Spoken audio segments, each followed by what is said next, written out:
morning everyone, this is Peter Yusuf, Senior Analyst at IronFX, giving you a small preview for the week ahead.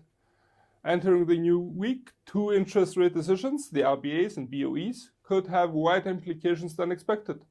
After a number of central banks are turning dovish due to the rising global risks and outlook uncertainty, the next two decisions could be confirming the dovish tone.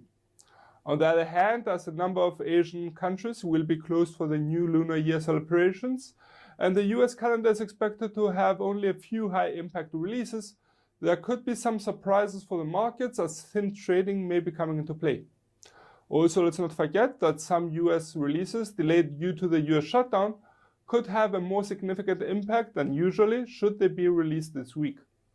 Starting with the UK, and despite there being no Brexit issue in the UK Parliament's agenda this week, we could see headlines reeling in from Brussels as Theresa May is expected to try to renegotiate Brexit with the EU and return to the UK Parliament on February the 13th or 14th for another vote.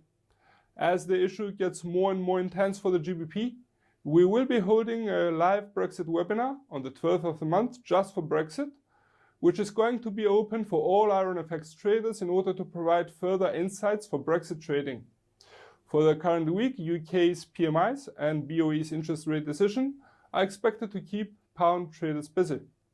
Across the Atlantic, the US could be in for a rather slow week after the FOMC interest rate decision and the NFP report last week. The main financial releases this week for the US dollar could be the US factory orders growth rate for November as well as the ISM non-manufacturing PMI for January. However, delayed releases due to the US government shutdown could provide an unexpected volatility. In the Eurozone, there could be some hope for the common currency coming from Germany, as the industrial orders and output growth rates for December are due out. Before that, though, the euro could weaken from the release of Eurozone's retail sales growth rate for December on Tuesday. In Australia, RBA's interest rate decision, along with the retail sales growth rate for December, could weaken the Australian dollar under certain circumstances.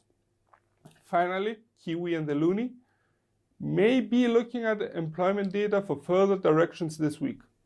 For more information and trading ideas, you can follow us on Twitter, like us on Facebook, subscribe to our YouTube channel, or circle us on Google+. This is Peter Yusuf from IronFX wishing you solid trading.